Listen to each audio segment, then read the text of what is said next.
അൽഹംദുലില്ലാഹ് വസല്ലല്ലാഹു അലാ മുഹമ്മദ് അല്ലദീ ബല്ലഗ റിസാലത വഅദ്ദൽ അമാന. അല്ലാഹു പോരാ എന്ന് വിശ്വസിക്കുന്നവൻ ഒരിക്കലും അവനെക്കുറിച്ച് മുസ്ലിമാണെന്ന് വിശ്വസിക്കാൻ സാധിക്കുകയില്ല. നമ്മുടെ നാട്ടിൽ ഭൂരിപക്ഷ വിഭാഗക്കാരായ മുസ്ലിങ്ങൾ എന്നറിയപ്പെടുന്ന ആളുകൾ ഈ വിശ്വാസം വെച്ചു പുലർത്തുന്നവർ ആണ് എന്ന് മാത്രമല്ല, പച്ചക്ക് ഞങ്ങൾക്ക് അല്ലാഹു പോരാ, അല്ലാഹു മതി എന്നത് ഞങ്ങളെ വിശ്വാസമല്ല എന്ന് പച്ചയായി എഴുതുകയും പറയുകയും പലവട്ടം ചെയ്തിട്ടുണ്ട്. അതിന്റെ അവസാന ഉദാഹരണമാണ് രാഷ്ട്രീയവുമായി ബന്ധപ്പെട്ട കാര്യം. അപ്പൊ ഇങ്ങനെ വിശ്വസിക്കുന്ന ആളുകൾ അവർ മുസ്ലിങ്ങളാണ് എന്ന് മനസ്സിലാക്കാൻ പറ്റുമോ? അങ്ങനെയുള്ള ആളുകളുടെ പിന്നിൽ പോയി നമസ്കരിക്കാൻ പറ്റുമോ? അങ്ങനെയുള്ളവൻ മരിച്ചാൽ അവന് വേണ്ടി മയ്യത്ത് നമസ്കരിക്കാൻ പാടുണ്ടോ? അത്തരം ആളുകൾക്ക് കെട്ടിച്ചു കൊടുക്കാൻ പാടുണ്ടോ? അത്തരം ആളുകളെ കെട്ടാൻ പാടുണ്ടോ? ഇതൊക്കെ പരിശോധിക്കേണ്ട സംഗതിയാണ്. കൂടുതൽ പരിശോധിക്കേണ്ടതില്ല. ഇതൊന്നും പാടില്ല, അവർ മുശ്രിക്കുകളാണ് എന്ന് പച്ചയായി ഒരുപാട് പണ്ഡിതന്മാർ ഒരുപാട് ഫത്വകളിൽ എമ്പാടും ആയത്തുകളും ഹദീസുകളും ഉദ്ധരിച്ചുകൊണ്ട് വ്യക്തമാക്കിയിട്ടുണ്ട്. എന്നാൽ നോക്കൂ, വലിയ ദാഴികളെന്നും സൂപ്പർ സലഫികളെന്നും പറയുന്ന ആളുകൾ പോലും അല്ലാഹു അല്ലാത്തവരോട് ദുആ ചെയ്യുന്നു എന്ന് ഉത്തമ ബോധ്യമുള്ള ആളുകളുടെ പിന്നിൽ പോയി നമസ്കാരത്തിൽ പങ്കെടുക്കുന്നു. ഒരുപാട് ആളുകളുണ്ട്. അവർക്ക് അതിന്റേതായ ചില ന്യായീകരണങ്ങളുണ്ട്, അവർക്ക് ചില ഉദുറുണ്ട്.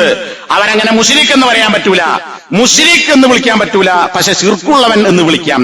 രണ്ടും തന്നെയല്ലേ, ഒന്ന് അറബി ഒന്ന് മലയാളം. ശിർക്ക് ചെയ്യുന്നവൻ അതിന്റെ അറബിയാണ് മുശ്രിക്. അപ്പൊ മുശ്രിക് എന്ന് വിളിക്കാൻ പറ്റൂല, ശിർക്ക് ചെയ്യുന്നവൻ എന്ന് പറയാം, അല്ലെങ്കിൽ അയാളിൽ ശിർക്കുണ്ട് അതൊക്കെ ശിർക്കാണ് എന്ന് പറയാം. ഇങ്ങനെ ന്യായം പറഞ്ഞ് രക്ഷപ്പെടുകയാണ് ഷെയ്ഖ് ഫൗസാൻ.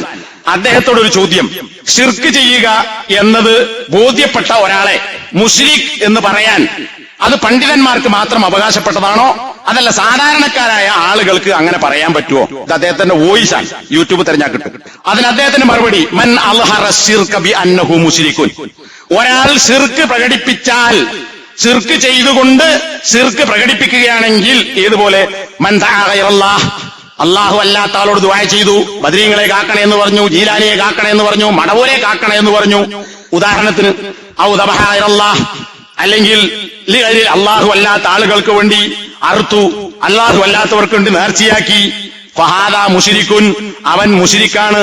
ഇൻദൽ അവാമി, സാധാരണക്കാരായ മനുഷ്യന്മാരുടെ അടുക്കലും, വഇൻദൽ ഉലമായി, പണ്ഡിതന്മാരുടെ അടുക്കലും. പണ്ഡിതന്മാർക്ക് മാത്രല്ല, ഇത് കുഫറാണ് ശിർക്കാണ് എന്ന് തിരിയുന്ന സാധാരണക്കാരന്റെ അടുക്കലും ഇപ്പണി ചെയ്യുന്നവൻ മുശ്രിക് തന്നെ. എന്നൊരു ഉദാഹരണം പറയാണ്. ഏതുപോലെ, യാ അലി എന്നാരാ വിളിക്കുന്നത്? അലി റബ്ബാണെന്ന് വിശ്വസിക്കുന്നവരുണ്ട്, അതല്ലാതെ അലിയോട് ദുആ ചെയ്യുന്നവരുണ്ട് ഷിയാക്കളുടെ കൂട്ടത്തിൽ. അപ്പൊ യാ അലി, അലിയെ കാക്കണേ എന്ന് പറഞ്ഞാൽ, യാ ഹുസൈൻ, ഹുസൈൻ റളിയല്ലാഹു അൻഹുയെ കാക്കണേ എന്ന് പറഞ്ഞാൽ ആദാ മുശ്രിക്കുൻ, ഓ മുശ്രിക്കാൻ. കുല്ലുൻ യഅരിഫു അന്നഹു മുശ്രിക്കുൻ, എല്ലാവർക്കും തിരിയുവ മുശ്രിക്കാണെന്നുള്ളത്. അതിന് പണ്ഡിത സഭ കൂടേണ്ട കാര്യമല്ല, ഉലമാക്കൾക്കേ തിരിയുള്ളൂ എന്ന് പറയേണ്ട കാര്യമല്ല, എല്ലാവർക്കും ഇതും അറിയാം. പക്ഷെ എന്തു വേണം? അയാളിൽ ഈ വിശ്വാസമുണ്ട്, പ്രവർത്തനമുണ്ട് എന്ന് നമുക്ക് ബോധ്യപ്പെടണം. അയാൾ അത് പച്ചയായി ചെയ്യണം. അങ്ങനെ നമുക്ക് അറിയുമെങ്കിൽ, ബോധ്യമുണ്ടെങ്കിൽ അയാൾ മുശ്രിക്കാണ്, ഒട്ടും സംശയിക്കേണ്ടതില്ല. ഇത് പണ്ഡിതന്മാർക്ക് മാത്രം ബാധകമല്ല, സാധാരണക്കാർക്കും തിരിയും. ആർക്കാ തിരിയാതെക്കാന്നാ ഷെയ്ഖ് ഫൗസാൻ ചോദിക്കുന്നത്. ഇനി ഷെയ്ഖ് ഇബ്നു ബാസിനോട് ചോദ്യം, കാഫറാക്കാൻ സാധാരണക്കാർക്ക് പറ്റുമോ? അപ്പൊ ഷെയ്ഖിന്റെ മറുപടി, സാധാരണക്കാരന് കാഫറാക്കാൻ പറ്റുകയില്ല. അവിടെ നിർത്തിയില്ല, ഇല്ലാ ബി ദലീലി, തെളിവില്ലാതെ. തെളിവുണ്ടെങ്കിൽ സാധാരണക്കാരനും കാഫറാക്കാം എന്നിട്ട് പറയാണ്, സാധാരണക്കാരന് ഇൽമുണ്ടാവില്ല, അവൻ സാധുവാണ്, അതുകൊണ്ട് തന്നെ അവൻ ഒരു നിർണിതമായ കാര്യത്തെ സംബന്ധിച്ച് അവന്റെ പക്കൽ അറിവുണ്ടാകണമെന്നില്ല. എന്നാൽ അയാൾക്ക് അറിവുള്ള ഒരു കാര്യമാണെങ്കിൽ ആ വിഷയം വെച്ചുകൊണ്ട് അയാൾക്ക് കാഫറാക്കാം. ഏതുപോലെ, ഒരുത്തം പറയാൻ, ഒരു മുസ്ലിം പറയാണ് വ്യഭിചാരം ഹറാമല്ല, അത് ഹലാലാണ് എന്നൊരുത്തം പറഞ്ഞാൽ, ഫഹാദാ യുകഫറു ഇൻദൽ ആമത്തി വൽ ഖാസ, പ്രത്യേകക്കാർ, അതായത് പണ്ഡിതന്മാരുടെ അടുക്കലും പണ്ഡിതന്മാരല്ലാത്ത സാധാരണക്കാരായ ആളുകളുടെ അടുക്കലൊക്കെ ഇവൻ കാഫറാക്കപ്പെടും. കാരണം വ്യഭിചാരം ഹലാലാണ് എന്ന് പറഞ്ഞാൽ അള്ളാഹുവിന്റെ നിയമത്തിനെതിരാണ് എന്ന് ആർക്കാ തിരിയാത്തത്? ആ അറിയുന്ന ആർക്കും എന്ത് ചെയ്യാം, അവൻ കാഫറാണെന്ന് പറയാം. മാ ഫീഹി ശുബ്ഹ, ഇതൊരു സംശയമുള്ള കാര്യമല്ല. അപ്പൊ ഹറാമായ കാര്യം ഹലാലാണെന്ന് പറഞ്ഞാൽ കാഫറാന്നുള്ള ഒരു സംശയവുമില്ല. എന്നിട്ട് അദ്ദേഹം പറയാൻ, ഒരുത്തം പറയാണ് സിന ഹലാലാകുന്നു എന്ന് പറഞ്ഞാൽ കഫറ ഇൻദൽ ജമീൽ, എല്ലാവരുടെ അടുക്കലും അവൻ കാഫറായി. എന്നിട്ട് വീണ്ടും പറയുന്നു, ഇൻദൽ ആമ്മത്തി വഗൈരിഹിം, സാധാരണക്കാരുടെ അടുക്കലും കാഫറായി, അല്ലാത്ത പണ്ഡിതന്മാരുടെ അടുക്കലും കാഫറായി. ഹാദിഹി മാ യഹ്താജുൽ അതില്ല, ഇത് മനസ്സിലാക്കാൻ വലിയ തെളിവൊന്നും ആവശ്യമല്ല. ഇനി ഒരുത്തം പറഞ്ഞു ശിർക്ക് ജായിസാണ് എന്ന് പറഞ്ഞാൽ, അല്ലെങ്കിൽ അള്ളാഹു അല്ലാത്തവരെ ആരാധിക്കാമെന്ന് പറഞ്ഞാൽ, അങ്ങനെ ഒരുത്തം പറയുകയാണെങ്കിൽ അവൻ മുശ്രിക്കാണോ അല്ലേ സംശയിക്കേണ്ട കാര്യമുണ്ടോ? അഹദിന് യശുക്കു ഫീ ഹാദാ, ഷെയ്ഖ് ചോദിക്കാൻ ഈ ആർക്കും സംശയം ഉണ്ടാവോ?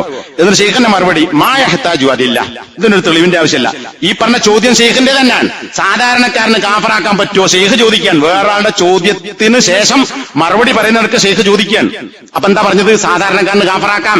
എന്താണെങ്കിൽ അപ് ചെയ്ത വിഷയം ബോധ്യപ്പെട്ടിട്ടുണ്ട്, ലാഹിറാൻ, സംശയമില്ലാത്ത കാര്യമെങ്കിൽ. എന്നിട്ട് കഴിഞ്ഞിട്ട് അദ്ദേഹം പറയുന്നുണ്ട്, എന്നാൽ ചില മുഷ്കിലാത്തുകളുണ്ട്, ഖഫിയായ കാര്യങ്ങൾ, പെട്ടെന്ന് മനസ്സിലാക്കാൻ പറ്റാത്ത, ശിർക്കുണ്ടായോ കുഫറുണ്ടായോ എന്ന് ബോധ്യപ്പെടാത്ത കാര്യം, ഉള്ളിലുള്ള കാര്യം, മനസ്സിൽ കിടക്കുന്ന കാര്യമാണെങ്കിൽ അത് നമുക്ക് പറയാൻ പറ്റൂല. കാരണം എന്താ? ലാഹിറാകണം. ഒരാൾ മനസ്സിൽ ശിർക്കുണ്ടോ നമുക്കറിയില്ല, അത് വെച്ച് നമുക്ക് പറയാൻ പറ്റില്ല. നേരെ മറിച്ച് ശിർ പ്രത്യക്ഷത്തിൽ ചെയ്തുവോ എങ്കിൽ അവൻ മുശ്രിക്കാണ്. എന്നിട്ട് ഷെയ്ഖ് ഉദാഹരണം പറയാൻ, തവക്കുഫു, ഒരാൾ മുശ്രിക്കാണോ കാഫറാണോ എന്ന് പറയുന്ന വിഷയത്തിൽ തവക്കുഫ്, വിധി പറയാതെ നിർത്തിവെക്കേണ്ടത് ഫിൽ അശ്യായിൽ മുഷ്കില, ആശയക്കുഴപ്പമുള്ള വിഷയങ്ങളാണ്. എന്നാൽ ഇജ്തിഹാദിയായി പറയേണ്ട ഒരു വിഷയം, ഒരുപാട് അഭിപ്രായ വ്യത്യാസങ്ങളുള്ള വിഷയം, അങ്ങോട്ടും ഇങ്ങോട്ടും പറയാൻ പറ്റുന്ന വിഷയമാണെങ്കിൽ അല്ലത്തി യഖ്ഫാ അലൽ ആമിയി, സാധാരണക്കാരന് വ്യക്തമല്ലാത്ത വിഷയമാണെങ്കിൽ ഓൻ പറയാൻ പാടില്ല. ഇതിനേക്കാളൊക്കെ വ്യക്താണെന്ത്? അള്ളാഹു അല്ലാത്തവരോട് ദുആ ചെയ്യുന്നവൻ ചെയ്താൽ ശിർക്കാന്നുള്ള ആർക്കാ വ്യക്തമല്ലാത്തത്? ആർക്കായാലും സംശയമുള്ളത്? ഇത് വേറെ കുറെ തെളിവിന്റെ കാര്യമുണ്ടോ? ഒരു തെളിവിന്റെ ആവശ്യമില്ല. അത് ലറൂരിയായി ഒരു മുസ്ലിം അനിവാര്യമായി മനസ്സിലാക്കിയിരിക്കേണ്ടുന്ന വിഷയമാണ്. അതുകൊണ്ടാണ് ഇവിടെ ഷെയ്ഖ് പറഞ്ഞത്, യജൂസു ലിന്നാസി അൻ യഅ്ബുദൂ ഗൈറല്ലാഹ്, അള്ളാഹു അല്ലാത്തവരോട് ദുആ ചെയ്യൽ ജായിസാണ് എന്ന് ഒരുത്തം പറഞ്ഞാൽ, ഇത് പച്ച മലയാളത്തിൽ നമ്മുടെ നാട്ടിലെ ബുക്കിൽ ഇരിച്ചിട്ടുണ്ട്. അള്ളാഹു അല്ലാത്തവരോട് ദുആ ചെയ്യാമോ എന്ന ചോദ്യത്തിന് ഒരു മുസ്ലിയാരുടെ ഫത്വകളാണ് അതിൽ കൊടുത്തിട്ടുള്ളത് അനുവദനീയമാണ്. അള്ളാഹു അല്ലാത്തവരോട് ദുആ ചെയ്യാമോ? അനുവദനീയമാണ്. ഇവൻ പിന്നെ മുസ്ലിമാണ് എന്ന് പറയാൻ എന്ത് ന്യായം? ഇങ്ങനെയുള്ള ആളുകൾ മുശ്രിക്കാണെന്ന് പറയാൻ എന്ത് തെളിവിന്റെ ആവശ്യമാണുള്ളത്? ഇതാണ് ഇബ്നു ബാസും ഷെയ്ഖ് ഫൗസാൻ ചോദിക്കുന്നത്. ആർക്കാ പിന്നെ തെളിവ് വേണ്ടത്? ആർക്കാ അത് വ്യക്താകാത്തത്? എന്നിട്ടും ഈ ആളുകൾക്ക് പിന്നാലെ പോകുന്നു, അവരെ തുറന്ന് നമസ്കരിക്കുന്നു, അവർ മാസം ഉറപ്പിക്കാൻ കാത്തു നിൽക്കുന്നു. ഈ അടുത്ത് ഒരു സംഘടന ആൾക്കാർ പറഞ്ഞു, ഞങ്ങൾ മാസം കണ്ട സ്വന്തം ഉറപ്പിക്കൂലാൻ, ഞങ്ങൾ മൗലവിമാരോടൊക്കെ ചോദിക്കും, കാളിമാരോടൊക്കെ ചോദിച്ച് അവരും കൂടി ഉറപ്പായെങ്കിൽ ഞങ്ങൾ ഉറപ്പിക്കും. പിന്നെ ബിന്ദരവിൽ കാണാൻ പോണു, പ്രസംഗിച്ചതാണ്, എഴുതിയതാണ്, പിന്നെന്തിന്റെ ആവശ്യം? ഇതൊക്കെ തൗഹീദുള്ള ആളുകളിൽ ആസ്പദമാക്കി അവരെ അവലംബിച്ചുകൊണ്ട് ചെയ്യേണ്ട കാര്യങ്ങളാണ്. അല്ലാഹു സുബ്ഹാനഹു വ തആല വളരെ കൃത്യമായി മനസ്സിലാക്കുവാനും പഠിക്കുവാനും പ്രവർത്തിക്കുവാനും തൗഫീക്ക് നൽകുന്ന ആളുകളിൽ നമ്മെ എല്ലാവരെയും ഉൾപ്പെടുത്തി അനുഗ്രഹിക്കുമാറാകട്ടെ.